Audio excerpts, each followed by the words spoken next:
The youngest daughter of Arya Stark has had one turbulent ride through the story that is Game of Thrones. Arya goes from a sweet, innocent little girl with a feisty side to one of the most dangerous and ruthless individuals in the entire world. If you aren't up to date on the show, then be warned because this video has some massive spoilers. Arya's journey to certified butt kicker culminates with the Great War, where she squares off against the Night King and soundly defeats him. Jon Snow couldn't go toe-to-toe with the Night King, neither could a fire-breathing dragon or an entire army. It seemed as though he was completely and utterly unstoppable, until a little girl with a blade manages to take down the entire undead regime. In this video, we'll be looking at some of Arya Stark's most important moments. Without these parts, we'd never reach the ending we did with the Night King. It's a reminder that even the most subtle, seemingly inconsequential moments can prove to be massive game changers at some point later on. You're watching The Binger, and this is everything that led up to Arya Stark's ending with the Night King. Arya's dancing instructor. Alright, let's be honest, calling these lessons dancing lessons would be like calling a UFC fight cuddling.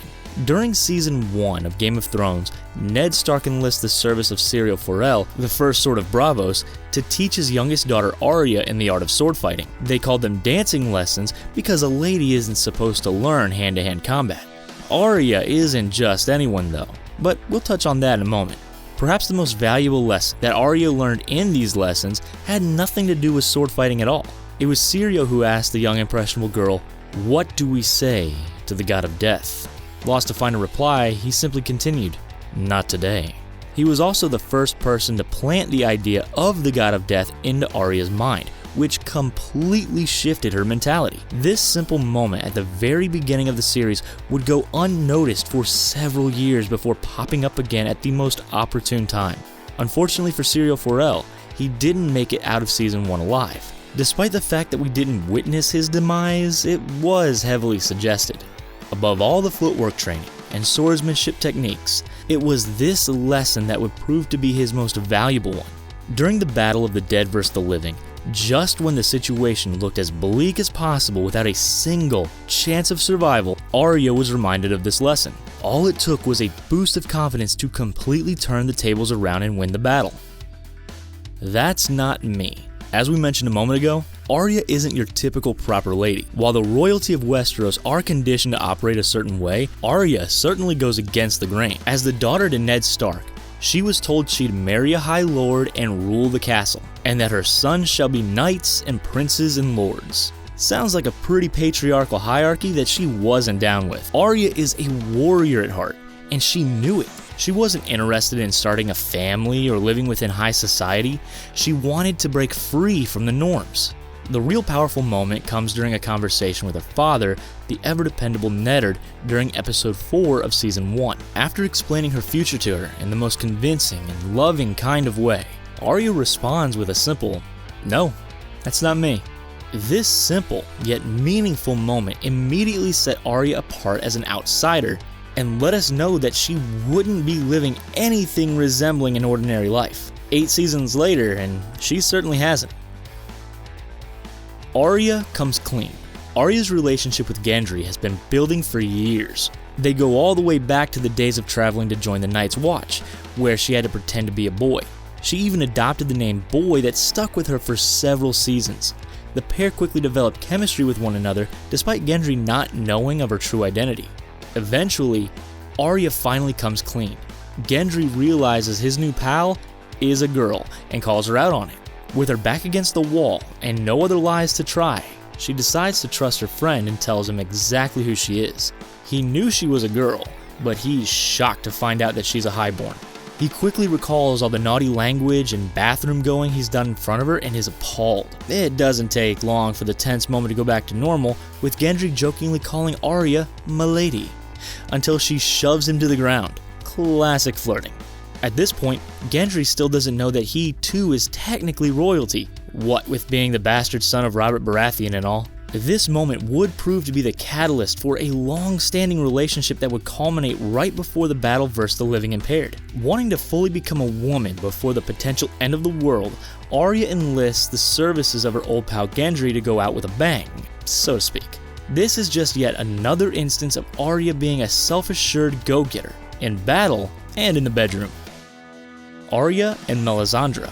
During Season 3, Episode 6, Arya and her pal Gendry are split up when Melisandre, the Red Priestess, shows up to take him away. Something about having king's blood and needing to use it for some magic spells or something like that. Never one to back down to anyone, Arya confronts the mystical woman. What ensues was a seemingly forgettable exchange, although in hindsight, it may be one of the biggest clues in the entire series. After telling Gendry he's more than they can ever be, and that they're just foot soldiers in the Great War, but that he will make kings rise and fall, she's confronted by Arya. Arya calls her a witch, to which Melisandre says, "I see a darkness in you, and in that darkness, eyes staring back at me. Brown eyes, blue eyes, green eyes. Eyes you'll shut forever. We will meet again." And that's that. While that may have seemed like nonsensical witch speak at the time, it was actually quite the prediction. Not only do the two meet again at the Great War, but in the years that passed in between, Arya had indeed shut many eyes forever. The brown eyes she was referring to must have been those of Walder Frey, who we'll actually touch on more shortly. Many believed that the blue eyes that Melisandre was referring to would be her own, but it turned out to be the specks of the Night King. While it's still unclear who the green eyes are referring to, there is a maniacal, brother-loving queen over in Westeros with some sharp green ones. Cersei also happens to be on Arya's famous list of names. Melisandre's prophecy came true, just in time for her to remove her magical youth necklace and fade away. Despite having questionable motives and suggestions throughout the series, Melisandre's character actually turned out to be extremely useful in the end. Not only does she help Arya save the day, but she's also the one who managed to bring Jon Snow back to life using murmured High Valyrian incantations. The Girl with No Name. During Season 6 of the show, Arya finds herself studying to be a faceless man. Arya originally meets the man at Casterly Rock, and after using a clever loophole to his "name any 3 people you want me to eliminate" rule, he helps her escape.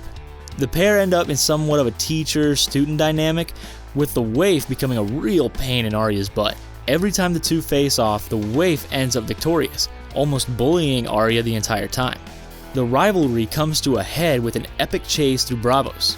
Throughout the chase, the duo jump out of windows, off of walls, fall into cars, and tumble down steps, all while Arya leaves a clever trail with her own blood. They head all the way to a location where Arya has hidden her trusted sword, Needle. The waif has her cornered, but in a moment of ingenuity, Arya slices the single candle in the room, causing the lights to completely go out. Remember that storyline earlier in the show where Arya went blind and had to learn how to fight without being able to see? Well, those skills finally pay off as Arya is finally able to conquer the waif in a pitch-black showdown. When the faceless man discovers that Arya has defeated the waif, he finally tells her, "A girl is no one," symbolizing her graduation from her training under his tutelage. Always one to do things different, Arya declines.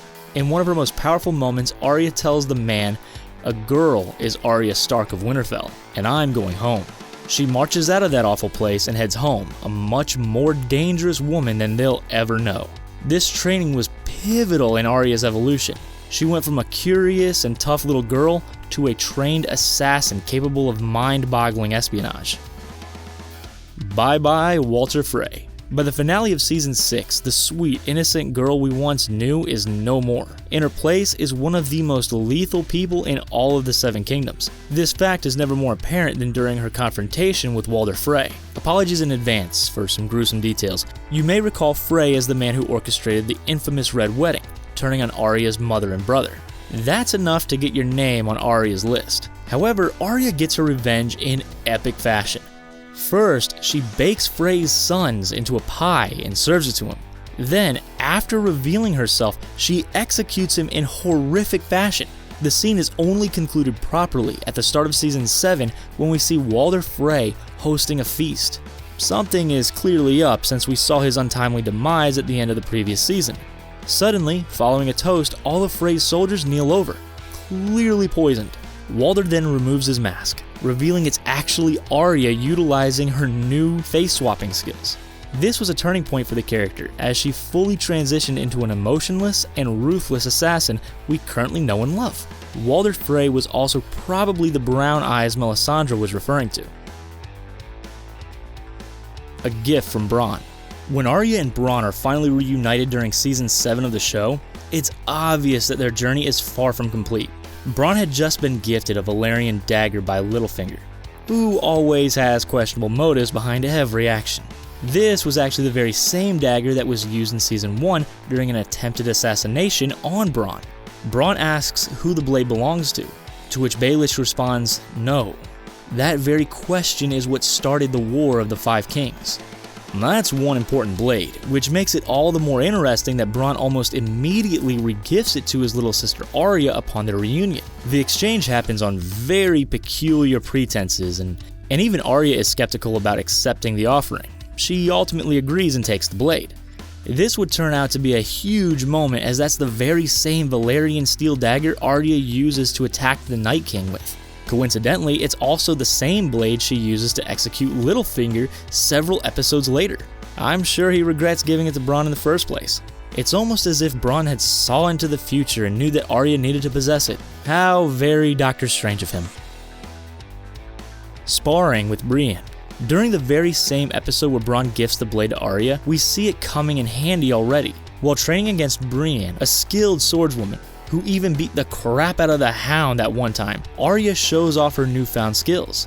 Meanwhile, her sister Sansa watches from the balcony in disbelief, shocked at what her little sister has become. As the training session ensues, Brienne gets more and more frustrated with her opponent. After all, this was supposed to be an unfair matchup between a legendary warrior and a little girl.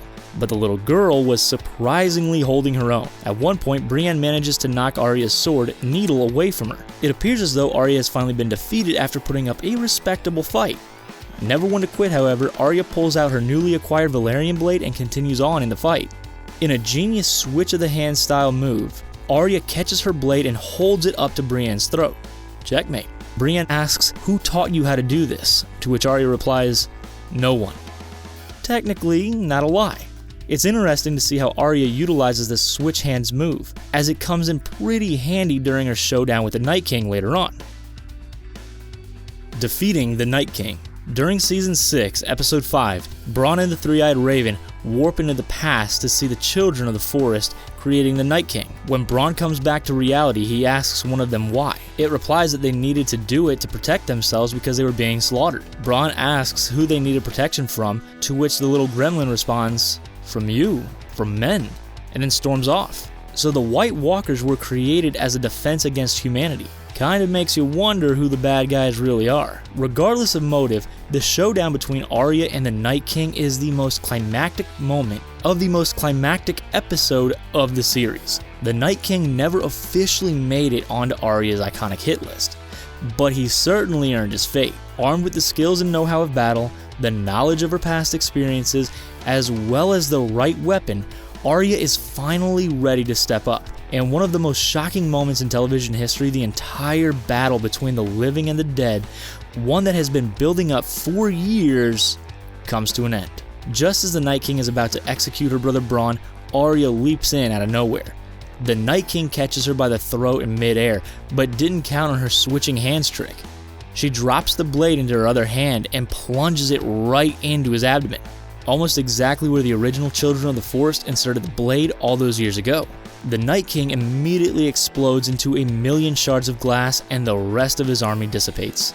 Now there you have it, the most important moments in Arya Stark's evolution. Is there anything you think we missed? Which moments do you think are Arya's finest? Let us know in the comments section down below. Before you go, make sure you hit that thumbs up button and subscribe to our channel for more. Until next time, you've been watching The Binger.